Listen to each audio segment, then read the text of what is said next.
네, 지금 산타페 하이브리드를 타고 서울에서 경산까지 이동을 하고 있는데요. 편도 한 300km 정도 되거든요. 그러니까 왕복으로는 한 600km 정도 되고, 서울에서 경산까지 갔다가 볼일 보고 돌아오고 나서 연비를 한번 체크를 해보겠습니다. 에코 모드를 쓸 때는 이 스티어링 휠에 있는 이 패들이 있거든요. 플러스 마이너스 패들이 있는데, 이 패드를 가지고 회생제동 양을 설정을 할 수가 있습니다. 그러니까 왼쪽 패드를 설정하면은 이제 회생제동이 한 단계씩 강해지고요. 오른쪽 패드를 이제 클릭을 하면은 회생제동이 1단계씩 약해집니다. 그래서 최대 3단계까지 설정을 할 수가 있고, 그 다음에 완전히 끌 수도 있습니다. 그러니까 0단계, 1단계, 2단계, 3단계까지 총 4개의 단계로 조절이 가능해요. 그러니까 지금은 크루즈 컨트롤 조작을 하고 있기 때문에 크루즈 컨트롤로 운행을 할 때는 회생제동이 자동으로 작동해요. 그래서 패드를 조작을 해도 이렇게 작동이 안 됩니다. 그래서 크루즈 컨트롤을 중단시키고 내가 직접 운전을 할 때는 왼쪽 패드를 조작을 해서 이쪽에 지금 레벨 3단계까지 3단계로 했을 때는 악셀을 딱 띄는 순간 감속이 꽤 강하게 됩니다. 뭐 브레이크를 밟은 정도로 확 줄어들진 않지만 엔진 브레이크 아주 강하게 끄는 그 정도 느낌? 그 정도 느낌으로 들고요. 1단계씩 오른쪽 패드를 조작을 해서 줄일 수가 있고, 이제 완전히 끌 수도 있어요. 완전히 끄게 되면 그냥 타력 주행을 합니다. 악셀을 딱 띄면 그냥 가던 탄력으로 그냥 가는 거예요. 그리고 요즘에 현대차에서 나오는 전기차에 보면은 스마트 회생제동이라는 기능이 있는데, 이 산타페 하이브리드에도 스마트 회생제동 기능이 적용이 되어 있습니다. 그래서 우측 패드를 길게 당기고 있으면 여기 오토라고 표시가 돼요. 오토라고 표시가 되면 이제 스마트 회생제동이 작동을 하는 거고요. 스마트 회생제동이 작동된 상태, 그러니까 여기 오토라고 표시가 되어 있는 상태에서 패드를 조작을 하면 기본 회생제동량이 이제 설정이 됩니다. 왼쪽을 누르면 단계가 올라가고 오른쪽을 누르면 단계가 내려가는데, 기본 회생제동량을 설정을 하면 그 기본 설정되어 있는 회생제동량에서부터 주행 상황에 따라서 회생제동량을 조절을 해줘요. 그러니까 스마트 회생제동 모드를 쓰는데 기본 회생제동량을 3단계로 해놓으면 아무 의미가 없죠. 그냥 계속 3단계로 작동을 하는 거예요. 그래서 보통 이제 스마트 회생제동 모드를 쓰겠다 그럴 때는 회생제동 기본 설정을 1단계나 완전히 끄는 걸로 해놓으시면 됩니다. 그러면 선행 차량과의 간격이라든가 뭐 이런 거를 감안을 해서, 또 내비게이션에서 이렇게 입력되는 지형 정보라든가 이런 거를 받아서 스마트 회생제동이 자동 조절이 됩니다. 지금 제가 기본 설정량을 1단계로 해놨는데 1단계, 2단계, 3단계는 이제 스마트 회생제동이 주행 상황에 따라서 자동으로 설정을 하겠죠. 제가 앞차에 좀 빨리 다가붙으면 이 상태에서 악셀을 딱 띄게 되면 지금 회생제동이 최대로 올라갔어요. 앞차가 가까워지니까. 그래서 빨리 감속을 해줍니다. 그리고 앞차가 멀어지게 되면 다시 회생제동량이 단계적으로 내려가서 기본 설정 단계 1단계까지 내려갔습니다. 이거를 아까 말씀드린 대로 기본 설정을 완전히 꺼버릴게요. 꺼버리면 지금처럼 거리가 충분할 때는 이제 회생제동량이 이제 완전히 꺼진 상태에서 그냥 타력 주행을 하게 되는데, 이렇게 가속을 해서 앞차에 점점점 다가가잖아요. 이럴 때 악셀을 딱 띄게 되면 회생제동량이 쭉 올라갔습니다. 올라가서 앞차가 가까워지니까 감속을 할 거 아니에요. 그러다가 다시 멀어지면 회생제동량이 점점점 다시 내려갑니다. 이렇게 해서 편리하게 이용을 할 수가 있어요. 그래서 저는 개인적으로 만약에 산타페 하이브리드를 타시는데 스마트 크루즈 컨트롤 쓰지 않고 내가 직접 운전을 하는 상태, 이럴 때는 회생제동 모드를 스마트 회생제동, 그러니까 오토 모드에다 설정을 하고 기본 설정량을, 회생제동 설정량을 완전 끄거나 아니면 1단계 정도 설정해 놓고 운행하시는 걸 추천합니다. 그게 가장 편리해요. 자, 좀 전에 그 에코 모드에서 그 회생제동을 이용해서 스마트 회생제동 모드 쓰는 거라든가 이런 거를 설명을 드렸는데, 이제 패들 시프트를 가지고 회생제동을 조절할 수 있었잖아요. 근데 이거를 스포츠 모드에서 사용을 하게 되면 패들 시프트로 수동 변속을 할 수 있습니다. 자, 제가 스포츠 모드로 바꿔볼게요. 자, 이렇게 스포츠 모드로 바꾸게 되면은 일단 우측에 있는 이 하이브리드 이 계기판이 RPM을 표시하는 타코미터로 변경이 됩니다. 이게 회전 속도, 엔진 속도계로 바뀌게 되는데, 이거는 설정해서 원하는 대로 할 수가 있어요. 이 설정으로 가셔서 클러스터로 가신 다음에 엔진 회전 속도계라고 있잖아요. 이거를 눌러서 에코, 스포츠, 마이 드라이브 모드 중에서 제가 지금 스포츠에다 활성화를 해놨는데, 그러면 스포츠 모드를 선택했을 때 우측이 타코미터로 바뀌게 돼요. 만약에 제가 이걸 설정을 안 해놓게 되면은 스포츠 모드에서도 여기 보시면 가운데는 RPM이 나오고 주변에는 이제 전기 모터, 그러니까 하이브리드 시스템의 작동 상태를 표시를 해주게 됩니다. 이렇게 스포츠에서 엔진 회전계를 선택하게 되면 스포츠 모드에서는 이렇게 타코미터로 바뀌게 되고요. 그리고 지금은 심플한 테마인데요, 심플 테마 말고 그냥 클래식 테마로 해도 됩니다. 그러면 이렇게 아날로그로 표시가 되죠.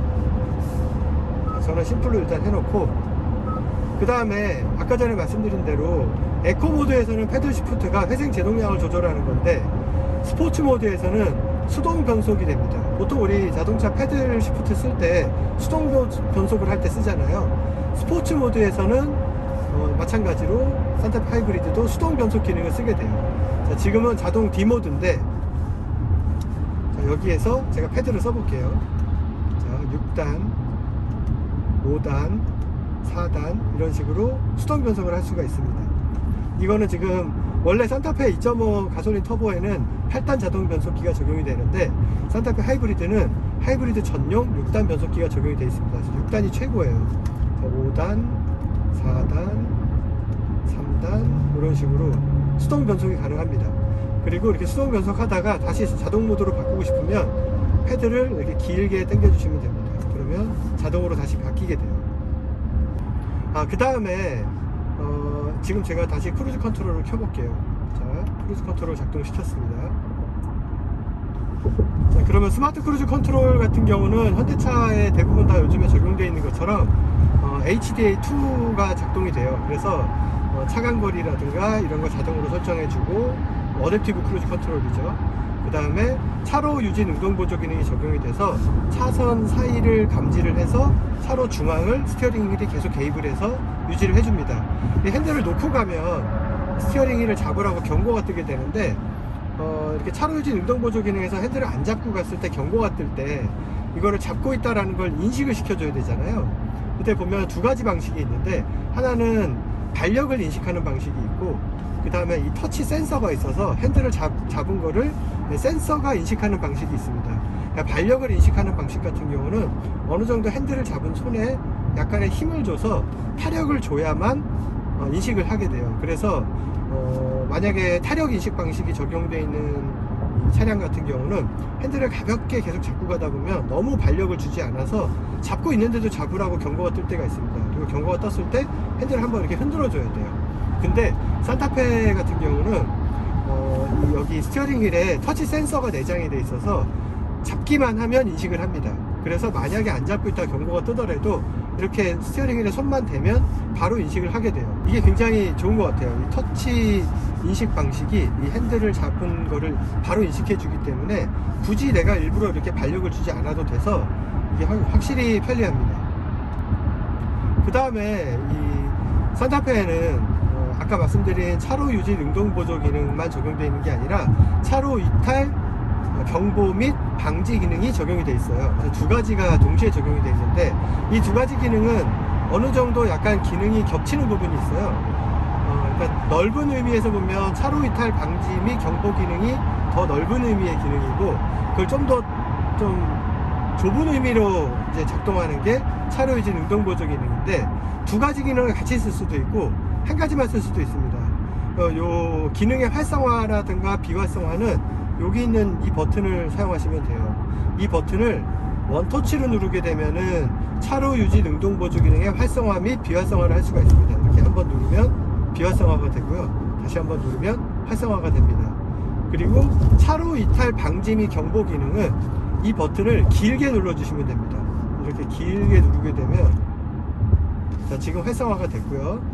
다시 길게 누르게 되면 여기가 오렌지색으로 바뀌면서 이제 비활성화가 됐습니다. 이러면 차로 유지 능동 보조 기능만 작동이 된 거죠. 그런데 차로 유지 능동 보조 기능이 있는데 굳이 차로 이탈 방지 기능을 쓸 필요가 있나, 이렇게 생각하시는 분들이 있는데, 이 두 기능은 결정적인 차이가 있습니다. 뭐냐면 차로 유지 능동 보조 기능은 만약에 기능이 오류가 나거나 아니면 제가 임의적으로 조작을 해서 차선을 넘어가게 되더라도 별도의 경고를 하지 않아요. 넘어가지 않으려고 스티어링 휠에 이제 개입이 들어오긴 하는데, 그래도 내가 힘으로 넘어갈 수 있잖아요. 아니면 차선이 너무 많이 꺾여가지고 차로가 너무 많이 꺾여 있을 때는 차로의 능동보조 기능이 작동하는 중에도 넘어갈 수가 있거든요. 그럴 때 따로 경보가 나지 않고 그냥 넘어가 버립니다. 근데 차선 이탈 방지 및 경보 기능은 만약에 차로를 넘어가게 되면 경보음이라든가 스티어링 휠에 진동을 발생시켜서 운전자한테 알림을 해줘요.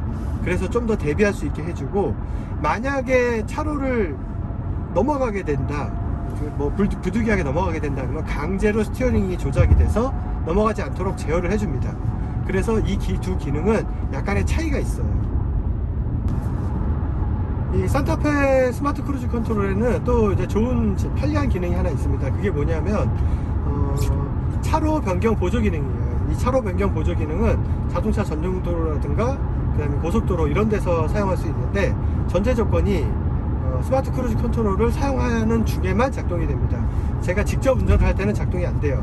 그래서 일단은 크루즈 컨트롤을 제가 작동을 시켜 볼게요. 자, 크루즈 컨트롤 작동을 시키고, 그 다음에 여기 지금 보면 도로가 점선 구간인데, 만약에 실선 구간이다 그럴 때는 작동이 또 안 됩니다. 실선 구간은 다 인식을 해요. 그 다음에 후측방에서 다가오고 있는 차가 있다 그럴 때도 인식을 해서 작동이 안 됩니다. 제가 한번 작동을 해 볼게요. 되게 간단합니다.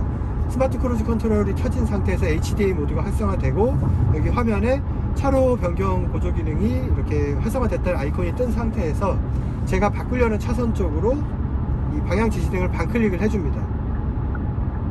그러면 여기 깜빡깜빡 하면서 자동으로 변경을 해줘요. 제가 지금 일부러 보여드리려고 놨거든요. 자, 이제 변경이 완료됐습니다.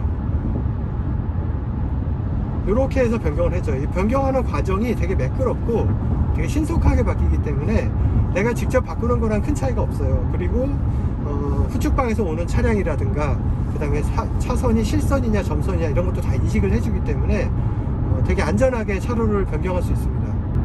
네, 지금 선행 차량이 지금 서행을 하고 있는데, 제가 한번 차로 변경해서 추월을 해볼게요.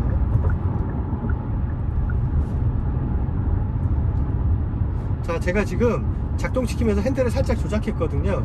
그랬더니 바로 중단이 됐습니다.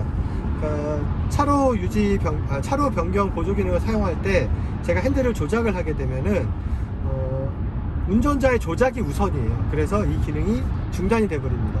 자, 다시 한번 해보겠습니다. 굳이 놓을 필요는 없는데 제가 보여드리려고 놨습니다. 자, 변경이 됐고, 자, 이제 저속 차량들을 제가 추월을 하고 있습니다.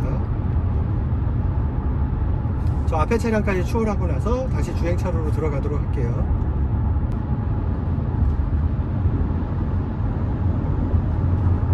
자, 다시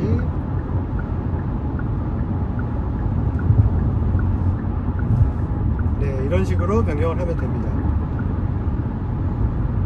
자, 앞에 또 저속 차량이 있죠.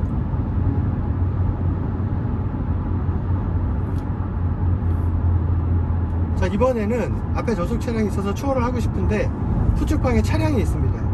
자, 그러면 제가 작동시켰을 때 경보음이 나면서 주변 상황을 확인하십시오 라고 뜨고 기능이 중단이 됩니다. 네, 지금 서울에서 출발해서 지금 여기까지 230km 정도를 운행을 했고요. 이제 목적지까지 한 65km 정도 남았습니다. 지금까지 연비가 리터당 15.8km가 찍혀 있는데, 지금 보면 산타페 하이브리드, 그러니까 현대차의 하이브리드 시스템은 별도의 EV 모드를 따로 지원하진 않아요. 그러니까 뭐 토요타 하이브리드라든가 이런 것들 보면은 EV 모드 버튼이 있어서 그걸 누르면 일정한 엔진 부하나 뭐 그 다음에 속도 영역까지는 전기차 모드로 운행을 할 수가 있거든요. 물론 전기차 모드로 운행을 하다가 속도가 어느 정도 올라가거나 아니면 좀 추월이나 등판을 하기 위해서 악셀을 좀 밟아주면 바로 엔진이 작동하면서 EV 모드가 종료돼 버리기 때문에, 사실 제가 써봤을 때 하이브리드 차에 EV 모드가 따로 있는 거는 뭐 있다고 해봐야 별 크게 의미는 없더라고요.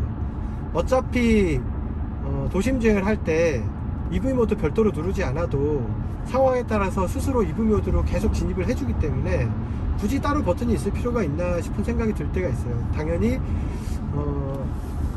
크게 유용하다는 느낌을 못 받고 있는데, 산타페 하이브리드는 그러니까 현대차의 하이브리드 시스템은 EV 모드를 따로 지원하진 않습니다. 대신에 운행하는 상황에 따라서 자동으로 EV 모드가 수시로 작동이 되는데요. 보통 이제 EV 모드가 있는 다른 타사의 하이브리드 차를 타보면 EV 모드를 누르더라도 고속 주행하면서 EV 모드를 유지하기가 쉽지 않거든요. 근데 이 산타페 하이브리드를 타고 이렇게 고속도로를 주행을 해보면 굉장히 적극적으로 EV 모드가 작동하는 것을 느낄 수가 있습니다. 지금도 지금 83km로 주행을 하고 있는데 EV 모드가 작동이 됐어요. 내가 뭘 눌러서 작동하는 게 아니라 그냥 지금 상황이 EV 모드 작동하기에 적정한 조건이다 라고 시스템적으로 판단을 해서 지금 엔진이 꺼진 상태입니다. 제가 여기서 한번 추월을 해볼게요. 자, 추월을 하기 위해서 악셀을 좀 밟아주니까 EV 모드가 꺼졌어요. 꺼지고 속도를 좀 끌어올린 다음에 다시 원래 주행차로 돌아왔습니다. 자, 그리고 다시 크루징을 하니까 지금 100km 정도 되는데 또 엔진이 꺼졌습니다. EV 모드로 작동을 하고 있어요. 지금 살짝 오르막 도로인데 오르막인데도 불구하고 EV 모드가 계속 유지되고 있습니다. 이렇게 적극적으로 EV 모드가 작동이 되기 때문에 연비가 좋을 수밖에 없어요. 그리고 제가 지금 다시 조금 악셀을 밟아서 가속을 해주니까 다시 또 엔진이 작동을 했고요. 이렇게 엔진이 작동하고 EV 모드로 전환되고 하는 과정에 이질감이 거의 없어요. 엔진이 켜졌다 꺼졌다 이런 느낌이 체감적으로 거의 오지가 않고요. 굉장히 자연스럽게 작동을 합니다. 그리고 이제 하이브리드 같은 경우는 일반 전기차랑 다르게 외부에서 충전을 해가지고 그걸 가지고 운행을 하는 게 아니라 주행을 하면서 엔진을 이용해서 충전하거나 아니면 회생제동을 이용해서 충전한 전력으로 전기 모터를 구동하는 거기 때문에 주행을 할 때 배터리 용량도 작아요. 그래서 되게 수시로 배터리가 충전됐다가 방전됐다가 이걸 계속 반복하거든요.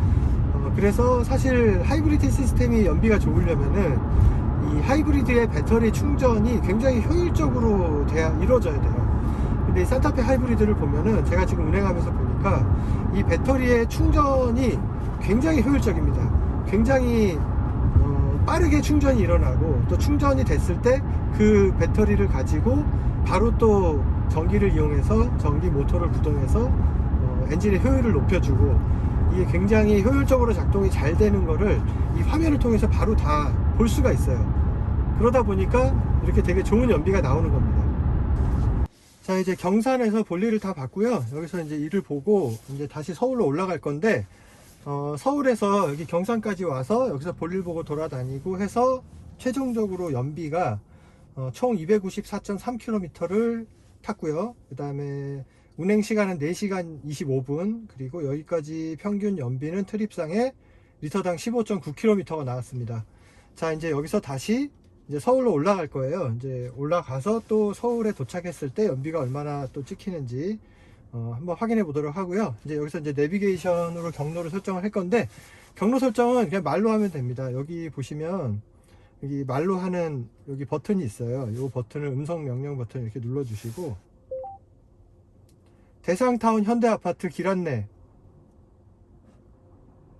몇 번째 장소를 선택할까요? 첫 번째.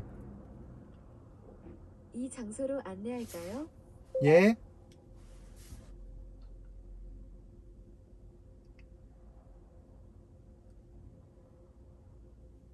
네, 이렇게 해서 경로 설정을 했고요.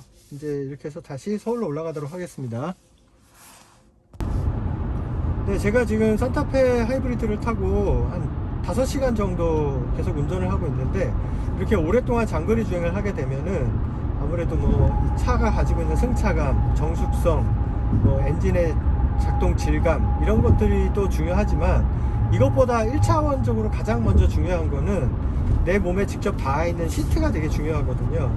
시트에 따라서 운전할 때 얼마나 편한가 불편한가, 얼마나 피곤한가 이런 것들이 결정이 되는데, 산타페 이 시트는 굉장히 편한 것 같습니다. 오랫동안 운전해도 몸에 피로감이 많이 안 오고요. 이 허벅지를 받쳐주는 부분이라든가 이렇게 몸을 지지해주는 부분들이 또 이렇게 단단하게 몸을 잘 잡아주고 있고, 그러면서도 또 체중이 실리는 부분은 또 쿠션이 적당하게 들어가 있어서 오래 이렇게 앉아 있어도 몸의 피로감이라든가 불편함이라든가 이렇게 배긴다든가 그런 게 별로 없어요. 그리고 시트를 요추 조절하는 건 웬만한 차들은 다 있는데 이 산타페 같은 경우는 볼스터도 조절이 됩니다. 그러니까 옆구리를 잡아주고 있는 볼스터를 뭐 이렇게 조여줄 수도 있고 또 이렇게 좀 넓혀줄 수도 있어요. 그래서 자기 체형에 맞게 옆에 있는 레버를 조절해가지고 몸을 이렇게 조여줄 수 있게 적당히 잡아줄 수 있도록 이렇게 세팅을 할 수가 있습니다. 그런 거 되게 좋은 것 같아요. 자, 이제 신형 톨게이트로 들어가고 있는데요. 여기 이제 하이패스로로 갈 거거든요. 근데 이 산타페에도 하이패스가 기본 내장이 되어 있는데 이게 신형 하이패스가 적용이 되어 입구 있습니다. 영업소를 통과하였습니다.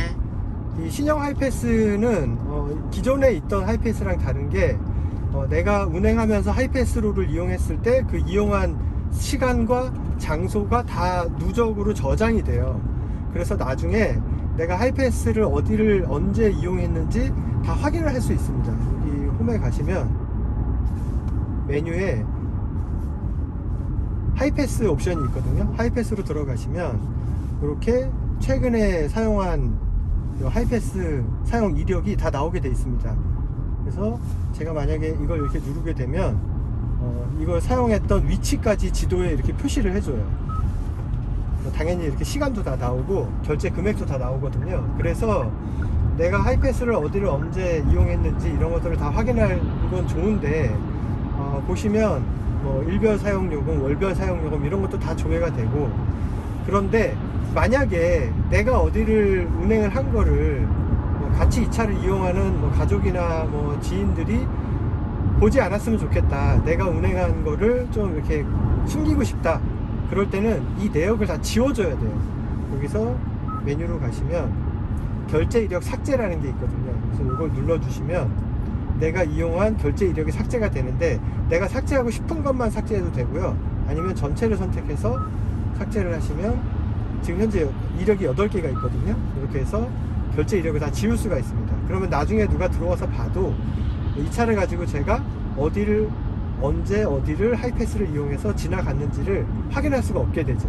그래서 이렇게 해서 지워주셔야 돼요. 이것만 지운다고 되는 게 아니라 또 여기 보시면 빌트인 캠이 있잖아요.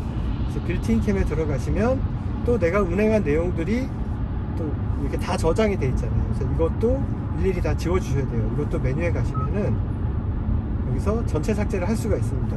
이렇게 해서 내가 운행한 내역들을 누구한테 보여주고 싶지 않고 다 지우고 싶다 그러시면은 이 빌트인 캠 블랙박스 내용하고 그 다음에 하이패스 결제 이력 이거를 같이 다 삭제를 해 주셔야 돼요. 그리고 이 내비게이션 같은 경우에 그 분할 화면을 지원을 해요. 그래서 지금은 전체 내비게이션 맵을 보여주도록 되어 있는데, 이쪽 끝부분을 이렇게 끌어당기시면은 여기 이제 분할 화면이 나옵니다. 그래서 여러 가지 기능들을 이렇게 표시를 할 수가 있는데 굉장히 많죠. 네, 여기서 카메라 영상도 이렇게 볼 수가 있어요. 그래서 주행할 때 위에서 내려다본 카메라 영상 이렇게 볼 수가 있고, 그 다음에 하이브리드 시스템의 작동 상태 이런 것도 이렇게 볼 수가 있고요. 그 다음에 뭐 날씨, 후석 대화 기능, 캘린더, 뭐 나침판, 여러 가지 시계 뭐 이렇게 다 표시를 할 수가 있습니다. 그래서 필요한 기능들을 이렇게 분할 화면으로 끌어와서 같이 표시해서 볼 수가 있고요. 만약에 이게 싫고 전체적으로 맵을 다 보고 싶다 그러면 이렇게 집어넣으시면 됩니다. 그 다음에 이 내비게이션 맵 같은 경우도 여러 가지 형태로 볼 수가 있는데, 저는 지금 가장 기본적인 형태의 맵으로 지금 보고 있는데요. 이거를 다른 형태로 보고 싶으시면 이렇게 눌러주시면 약간 기울어져서 3D 형태로도 볼 수가 있고요. 그 다음에 또 한 번 더 눌러주시면 빌트인 캠 카메라를 이용해서 이렇게 증강현실 내비게이션 모드를 이용할 수가 있습니다. 그러면 전방을 실제로 카메라로 촬영을 해서 실사 화면을 보여주고요. 그 위에 이렇게 경로를 표시하게 되어 있습니다. 지금 보시면 경로가 이렇게 나오고 있죠. 만약에 뭐 교차로를 뭐 좌회전을 해야 된다, 우회전을 해야 된다 이런 상황이 되면 여기에 이렇게 좌회전, 우회전 이런 식으로 다 표시를 해주게 돼 있어요. 네, 이제 목적지에 거의 다 왔고요. 여기 지금 과속 방지턱이 있는데, 이 하이브리드 모델 같은 경우는 이라이드 기능이라는 게 있어서 이 승차감을 위해서 이제 하이브리드 모터 동력을 이용해서 이제 과속 방지턱 같은 거 넘을 때 조금 이제 동력 조절을 해서 이제 승차감을 좀 더 좋게 해주는 좀 그런 기능이 있어요. 근데 제가 이렇게 타보니까 뚜렷하게 체감이 가솔린 모델하고 비교했을 때 뚜렷하게 하이브리드 모델이 확실히 과속방지턱 넘을 때 더 부드럽게 넘는다, 이런 확실한 체감은 그렇게 크진 않습니다. 그런데 사실 산타페를 처음에 타서 이렇게 가볍게 타보면 서스펜션이 되게 스트로크가 크고 좀 이렇게 무를 것 같은 느낌인데, 의외로 이렇게 과속방지턱 넘고 이렇게 범프 처리를 할 때 보면은 일정한 범위 내에서 스트로크를 딱 제어를 하고요. 롤이나 피치 같은 경우도 스트로크를 허용은 하는데 이렇게 허둥대질 않아요. 그러니까는 약간 스트로크는 하지만 빨리 잡아준다고 해야 될까요? 약간 쫀득쫀득한 느낌이 있고, 고속주행할 때는 어느 정도 약간 좀 안정감도 있는 좀 그런 세팅이 되어 있습니다. 다만 한 가지 아쉬운 거는 노면이 조금 이렇게 좀 안 좋거나 이런 데 갈 때 약간 도로 피드백이 조금 와요.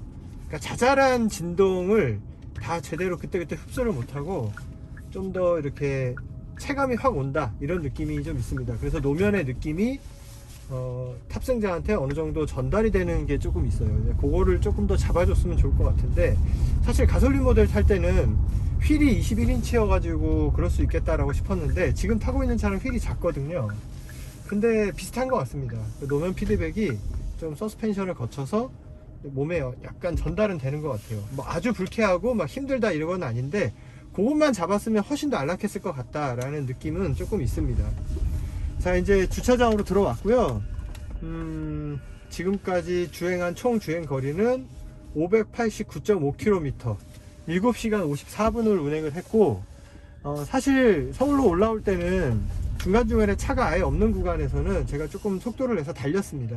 그래서 그런 점에서 약간 차이가 있을 것 같고, 그래서 토탈 연비가 서울에서 경산, 경산에서 다시 서울로 돌아올 때까지의 총 누적 평균 연비가 보면은 리터당 15.4km가 나왔습니다. 이 정도면은 뭐 이 차 급을 생각했을 때 연비는 괜찮은 것 같아요. 다만 4륜구동이 적용된다든가, 그 다음에 지금 이 차는 2륜구동이거든요. 전륜구동 모델이고 4륜구동이 들어간다든가, 그 다음에 사람이 많이 탄다든가 그러면 지금보다는 좀 연비가 떨어지겠죠. 그렇다고 하더라도 뭐 리터당 14km 이상은 나올 것 같습니다. 이 산타페 2열 시트 같은 경우는 일단 3열에 탑승하기 위해서 2열 시트를 또 이렇게 슬라이딩을 해줘야 되고, 또 이렇게 리클라이닝도 좀 앞으로 눕혀야 3열로 탈 수 있잖아요. 그래서 이 슬라이딩을 좀 빨리 해줘야 되기 때문에 슬라이딩은 전동식이 적용이 되어 있지 않고 등받이에만 전동식이 적용이 되어 있습니다. 그래서 일단 컴포트 릴렉션 이렇게 눌러주면은 이렇게 되어서 1열보다는 조금 기울기가 좀 덜하고요. 다시 원터치 눌러주시면 원상태로 돌아오게 되어 있고, 지금 보시면 그리고 좌우 독립 시트인데, 이 독립 시트로 되어 있는 차는 6인승 모델입니다. 7인승 같은 경우는 여기가 벤치 시트로 다 연결이 되어 있고요. 5인승은 벤치 시트에 3열이 없는 형태로 되어 있고, 그러니까 6인승하고 7인승은 3열이 있죠. 그리고 이제 3열로 타기 위해서 시트를 이제 앞으로 보내야 되잖아요. 그럴 때는 여기 보시면 자물쇠 모양이 있는 버튼이 있어요. 요거를 눌러주시면 한 번에 앞으로 갑니다. 근데 일로 타기에는 좀 좁잖아요. 그럴 때 요 등받이 쪽에 있는 버튼을 눌러주시면 전동식으로 등받이가 앞으로 넘어갑니다. 이렇게 해서 이렇게 앞쪽으로 탈 수가 있어요. 이렇게 타면 이렇게 3열로 들어갈 수가 있고요. 네, 그리고 다시 등받이에 있는 버튼을 눌러주시면 이렇게 됩니다. 그리고 시트를 당겨주시면 네, 되고요. 그래서 3열에 탔을 때 무릎 공간은 한 이 정도 되는데, 지금 보시면 허벅지 쪽이 좀 많이 떠요. 그래서 바닥이 좀 높기 때문에 시트는 낮고 바닥이 높으니까 여기 허벅지 쪽이 좀 떠서 이렇게 편하지는 않습니다. 그래도 공간 자체는 그렇게 막 좁거나 비좁거나 그러진 않고요. 옆에 한 명 더 타도 네, 뭐 크게 지장은 없을 것 같습니다. 근데 대신에 이렇게 장거리를 계속 오래 타면은 허벅지도 좀 많이 떠 있고 등받이도 좀 많이 서 있는 편이라서 조금 힘들 것 같긴 해요. 근데 머리 공간은 이쪽이 좀 이렇게 패여 있어 가지고 머리 공간은 좀 어느 정도 나옵니다. 그래서 제가 키가 좀 큰 편인데 그래도 머리가 이렇게 닿거나 그러진 않아요. 그리고 여기에 이제 3열 공조기가 따로 독립 공조기가 달려 있는데, 여기 보면 뭐 220V 콘센트도 있고요, 200W까지 쓸 수 있고, USB 충전기도 있고, 컵홀더도 이렇게 2개, 이쪽에도 2개, 수납 공간 겸해서 쓸 수 있게 돼 있고. 근데 이 3열 공조기가 에어컨밖에 안 됩니다. 히터는 안 돼요. 그래서 이제 운전석에서도 저 AVN 화면에서 이 후석 공조기를 따로 설정하는 게 있어요. 지금 저기 그 터치 공조 컨트롤러에 이제 후석을 선택하게 되면, 리어를 선택하게 되면 여기 이 공조기를 원격으로 조절할 수 있는데, 온도 조절은 안 되고 그냥 에어컨만 작동할 수 있습니다.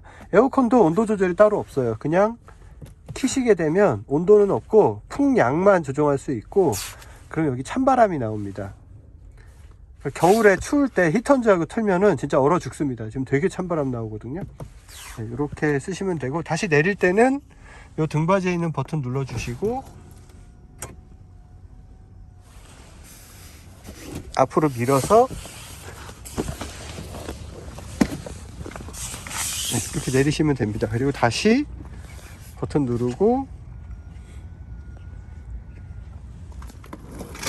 뒤로 이렇게 넘겨주시면 돼요. 이 산타페 실내에서 현대차에서 처음으로 적용한 게 2가지가 있는데, 여기 보시면 일단 스마트폰 무선 충전기가 2개가 있습니다. 그래서 좌우 2개를 동시에 충전할 수가 있고요. 그 다음에 또 한 가지는 이 양방향으로 열리는 이제 멀티 콘솔인데, 이렇게 여시면 이쪽으로도 열리고, 다시 여기를 누르시면 뒤로도 열립니다. 그러니까 뒤에 탄 사람도, 2열에 탄 사람도 이 콘솔을 이용할 수가 있고요, 1열에 탄 사람도 이렇게 콘솔을 이용할 수가 있습니다. 안쪽에 수납함이 있는데, 이 수납함도 이걸 이렇게 빼내면 안쪽 공간을 다 쓸 수가 있어요. 저 밑에 쪽 공간은 2열 쪽에서 서랍처럼 이렇게 열 수가 있어요. 이렇게 여시면 이렇게 서랍으로 되어 있습니다. 보여드리면 이렇게 서랍으로 되어 있어요. 그래서 이 센터 콘솔에 있는 이 암네스트 콘솔 멀티, 이 양방향 멀티 콘솔이 1열과 2열에서 모두 활용할 수 있도록 이렇게 좀 편리하게 만들어 놨어요. 그리고 이제 여기에 글로브 박스가 있는데, 이 글로브 박스 위쪽에 여기 공간도 하나 있어요. 여기도 좀 깊어 가지고 여기도 꽤 웬만한 물건들은 다 수납할 수 있습니다. 여기다 스마트폰도 올려놓을 수도 있고요. 그리고 이렇게 열면 그냥 이렇게 글로브 박스가 나오는데, 이것만 있는 게 아니라 위쪽에도 있습니다. 여기 버튼을 누르시면 이렇게 열리는데, 이 안쪽에 UVC 기능이 들어있어요. 그래서 이 안에다가 이제 뭐 물건을 놓고, 여기 보시면 요 UVC 버튼이 있는데, 이걸 닫은 다음에 이 UVC 버튼을 누르시면 안쪽에서 자외선 살균 기능을 사용할 수 있습니다. 이걸 켜놓은 상태에서 이제 두고 자외선 살균을 하다가 이거를 열면 자동으로 꺼져요. 그래서 꺼내시면 됩니다. 이게 조금 공간이 협소하긴 한데, 스마트폰 같은 거는 넣을 수 있는데, 여기 뭐 아이들 젖병 같은 거 넣을 수 있다 그러면은 야외 레저 활동 나갔다가 여기서 아이들 젖병 같은 거 살균할 때 써도 될 것 같긴 한데, 들어갈지 모르겠네요. 작은 건 들어갈 것 같은데, 좀 큰 거는 이거 폭이 좁아 가지고 안 들어갈 것 같은데, 근데 요것도 안 들어가거든요. 네, 안 들어갑니다. 제가 볼 때 아이들 젖병은 못 넣을 것 같아요. 뭐 쪽쪽이 같은 건 넣을 수 있겠네요. 애기들 입에 물고 있는 쪽쪽이 같은 거. 아까 전에 설명했듯이 여기 보면은 이 터치 공조 이 컨트롤러에 여기 리어라고 써 있는 게 있어요. 그래서 이 리어를 이렇게 눌러 주시면 뒤쪽 공조기를 이렇게 작동시킬 수 있는데, 여기 보면 아무것도 없죠. 여기 온도 조절도 안 되고 그냥 바람 세기만 조정되는데, 왜 그러냐면은 이 리어가 3열 공조기인데, 3열 공조기는 아까 설명드린 대로 에어컨만 작동됩니다. 온도 조절도 안 되고요, 무조건 찬바람만 나와요. 겨울에는 쓰시면 안 됩니다. 겨울에 따뜻한 바람 나올 줄 알고 틀어놓으면 3열에 탄 사람 얼어 죽어요. 자, 그리고 주차를 할 때 이제 요즘에 차들 보면 후방 카메라나 이런 360도 어라운드 뷰 같은 게 많이 적용이 되잖아요. 이제 산타페 같은 경우도 어라운드 뷰가 적용이 되어 있는데, 이게 굉장히 좋은 게, 제가 지금 한번 해볼게요. 자, 후진 기어를 넣고, 자, 여기다 주차를 하는데, 이렇게 보면 상단에서 본 모습도 나오고요. 여기서 핸들을 돌리면 차가 이동할 앞바퀴와 뒷바퀴의 경로가 이렇게 표시가 됩니다. 그리고 여기 보시면 증강현실로 해서 이렇게 손으로 전방향으로 다 드래그를 해서 내가 보고 싶은 각도로 이렇게 자유롭게 볼 수 있는 이런 카메라 기능도 있고요. 그 다음에 이제 일반적인 후방 카메라 이런 것도 나옵니다. 이것도 이렇게 핸들을 돌리면 그 방향으로 예상 경로가 이렇게 표시가 되고요. 이런 식으로 되게 편리하죠. 그리고 다시 전진을 놓으면 앞방향으로도 다 보여줍니다. 지금 이건 앞에 전방 카메라거든요. 후방도 볼 수 있고 이것도 볼 수 있고 다 마찬가지입니다. 자, 그리고 이 도어 트램에 보면은 여기 메모리 시트 버튼이 있고 맨 위에는 에르고 모션 그 시트 마사지 시트 기능 쓸 수 있는 단축 버튼이 있어요. 그래서 여기 아래쪽 두 개는 메모리 시트거든요. 그래서 짧게 누르면은 저장해 놓은 위치로 이제 복귀하는 거고, 길게 누르면 현재 위치를 저장하는 겁니다. 이렇게 해서 이렇게 사용할 수 있게 돼 있고요. 요거를 누르면은 여기 화면이 나와요. 이렇게 누르면 이렇게 에르고 모션 시트 해가지고 골반, 허리, 전신, 꺼짐 이렇게 해서 내가 원하는 위치로 해서 스트레칭을 할 수가 있고요.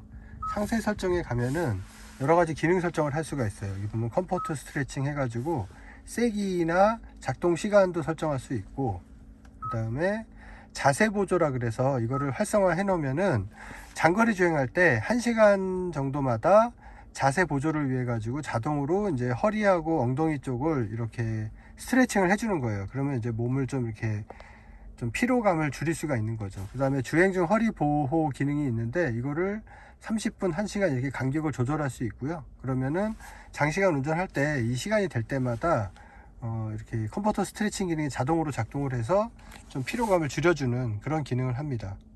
이 산타페는 빌트인 캠 2가 적용이 되어 있어요. 근데 현대차에 빌트인 캠이 처음 적용될 때보다 기능이 많이 업그레이드가 됐는데, 뭐 빌트인 캠은 뭐 쉽게 말해서 블랙박스거든요. 2채널 블랙박스인데 전방과 후방을 촬영을 하고요.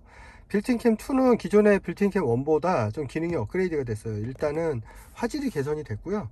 그 다음에 빌트인 캠 1 같은 경우는 소리가 녹음이 안 됐었는데 빌트인 캠 2는 소리도 녹음이 됩니다. 그리고 녹화한 영상을 볼 때 이렇게 뭐 깜빡이를 작동한 거라든가, 그 다음에 기어 레버 포지션이라든가 주행 속도, 그 다음에 충격 감지 이런 것들이 다 같이 표시가 되고, 현재 이 영상의 이 위치를 이렇게 지도상이라든가 이렇게 보여주게 돼 있어요. 그래서 좀 더 이 영상을 통해서 이 상황을 좀 더 파악하기가 좀 더 좋게 돼 있고요.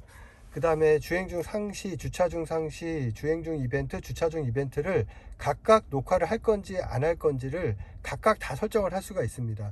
지금 저는 다 설정을 해 놓은 상태고요. 영상을 지울 때는 이렇게 들어가서 빌트인 캠 설정에 가서 내가 원하는 영상을 지울 수도 있고요. 그 다음에 여기 보면 설정하는 게 또 녹화 설정, 녹화 시간, 충격 감지 민감도 뭐 이런 것들을 다 이렇게 설정을 할 수가 있습니다. 그리고 이제 빌트인 캠을 통해서 녹화한 영상을 외부로 빼고 싶을 때는 요 글로브 박스를 여시면 이쪽에 SD 카드 메모리가 꽂혀 있어요. 그래서 요거를 빼서 따로 저장을 할 수가 있습니다.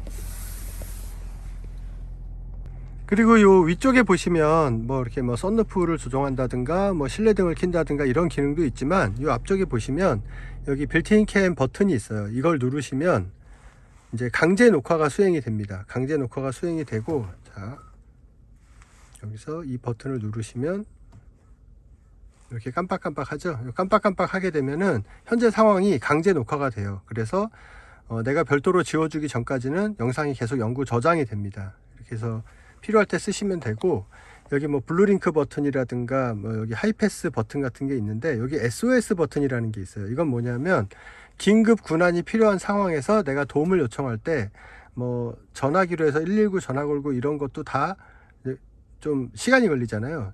그래서 순식간에 내가 빨리 군환 신청하고 싶다 그러면 차에서 바로 이 버튼을 누르시면 블루링크 군환센터랑 바로 연결이 돼서 바로 군환을 받을 수 있도록 이렇게 통화를 할 수가 있습니다. 그쪽에서 센터에서 전화가 와요.